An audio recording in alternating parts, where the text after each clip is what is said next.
आपका चांद हर महीने नया होता है एंड इमोशनल बूस्टर देता है। जिन परफॉर्मेंसेस में आपको कोई वे आउट नहीं मिल रहा होता, आप उलझते ही चले जा रहे होते हैं, एकदम से वहाँ से वे आउट्स उभरना शुरू होते हैं। आप नए विजन के साथ सोचने लगते हैं। Mercury is always beneficiary for your mind skill. ये दो इवेंट्स के बाद आपके कुछ दिन गैर मामूली मसरूफियत के होंगे। अपनी कमर कस लीजिए।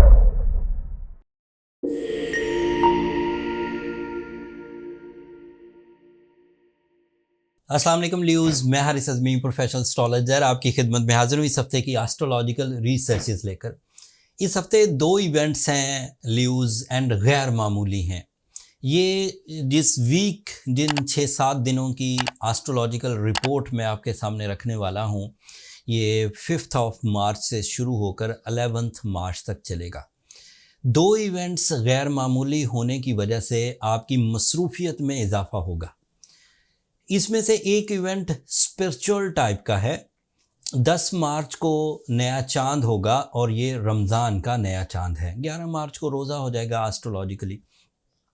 पाकिस्तान में एक डिफरेंट तरीका राइज है। यहाँ पर रूयत हिलाल कमेटी इस्लामियात पॉइंट ऑफ व्यू से गवाही इकट्ठी करती है एंड देन फिर डिसाइड करती है कि चांद हुआ है कि नहीं। बट बीइंग एस्ट्रोलॉजर 10 तारीख को चांद होने के चांस एंड कैलकुलेशंस के मुताबिक चांद हो जाएगा और 11 को रोज़ा होगा।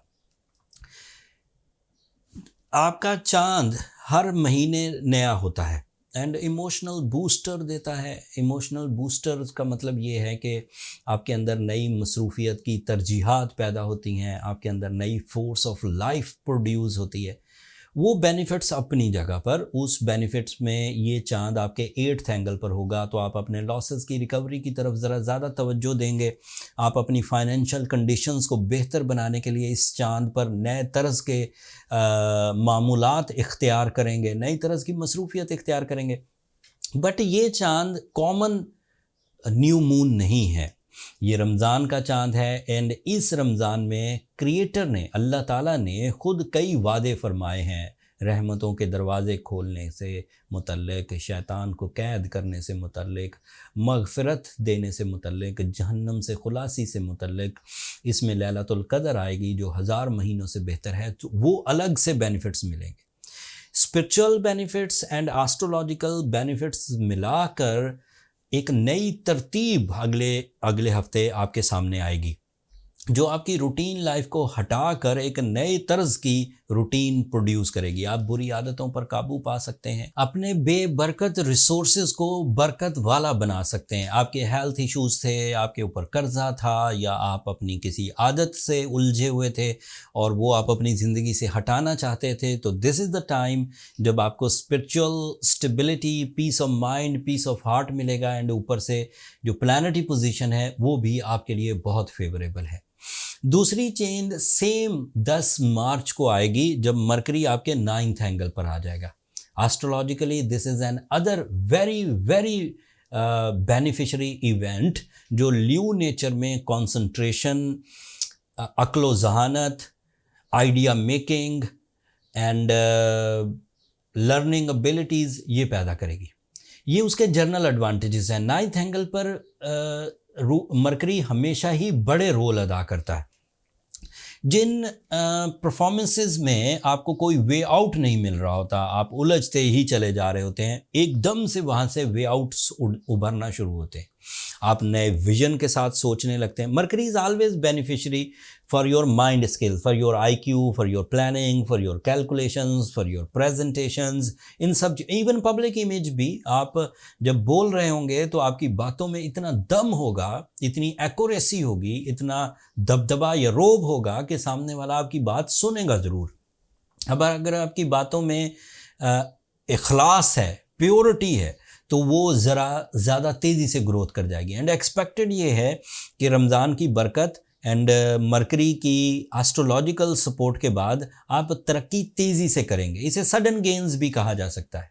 मरकरी के दो और भी फ़ायदे हैं। Mercury is representative of your 2nd angle, that is your finance, that is your inheritance, that is your investments, that is your source of income, that is your multitasking ability। आप इन sectors, इन buckets में से भी अपनी कामयाबियां ढूंढ सकते हैं। जो job switching करना हो, लोगों को डील करना हो, लोगों के साथ कनेक्शंस बनाना हो, इन्वेस्टमेंट्स करनी हो, तो ये टाइम मेरी तरफ से as professional astrologer highly recommended है।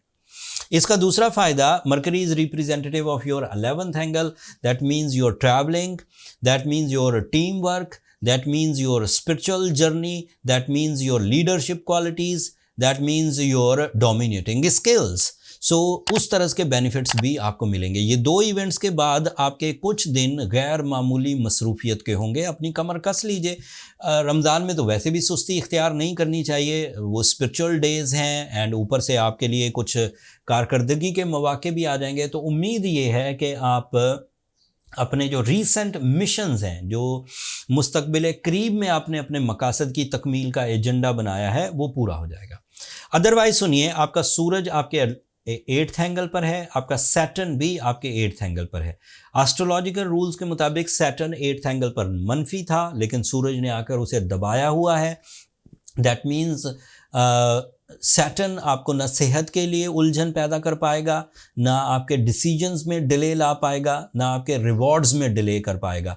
So you will be perfect by your ruling planet. सूरज की वजह से आप accurate, exactive, affective, fast and reliable type के डिसीजंस लेंगे, जो आपके लिए बेनिफिट्स की वजह बनेंगे।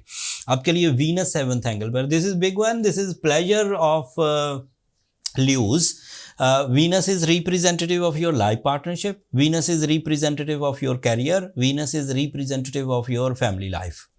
जब कभी अच्छा हो, अकेला ही हो तो बहुत बेनिफिट देता है। ल्यूज़ की तबीयत हशाश बशाश रहती है, फ्रेश रहती है, कनेक्टिंग रहती है। अदरवाइज सम टाइम ल्यू अपने ही सेल्फ सेंटर्ड होके, आइसोलेटेड होकर ज़िंदगी गुजारते रहते हैं।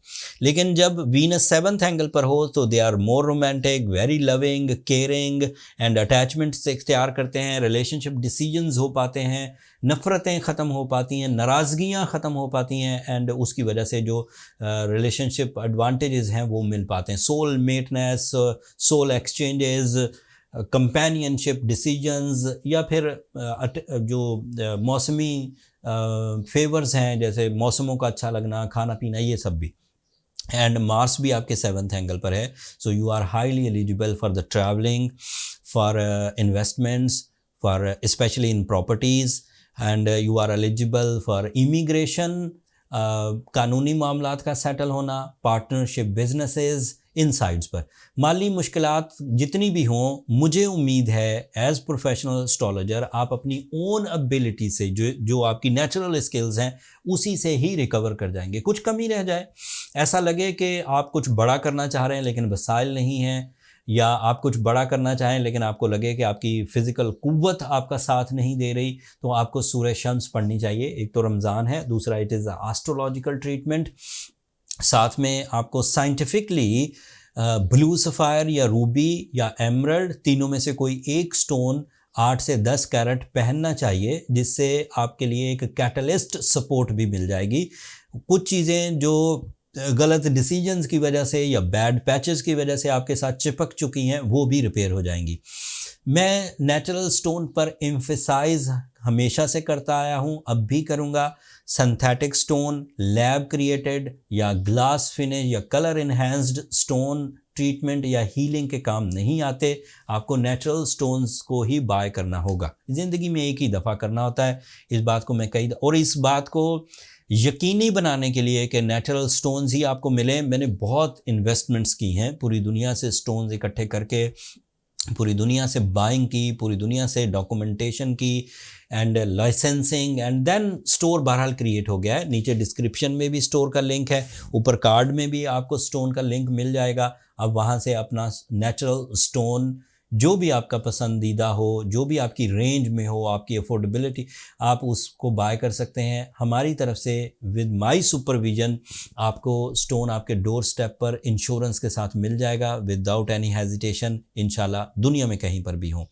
अब ये रमज़ान की आमद है, मेरी मुबारकबाद तो बहरहाल आप ज़रूर कबूल करिए। रमज़ान अल्लाह ताला आपका बहुत उम्दा, बहुत अचीवमेंट्स के साथ गुज़ारे। अपनी दुआओं में मुझे और मेरी टीम को भी ज़रूर याद रखिए। चैनल को भी सब्सक्राइब करना मत भूलिएगा। ल्यूज़ आप लोगों की सब्सक्रिप्शन हमारी हौसला अफजाई की वजह बनेगी। अगली वीडियो वैसे मैं रमज़ान से कुछ दिन पहले ही आपकी खिदमत में पेश कर दूँगा, लेकिन इस वीडियो में क्योंकि नए चाँद का ज़िक्र हो चुका, इसलिए इन एडवांस मैंने आपको रमज़ान की मुबारकबाद दी।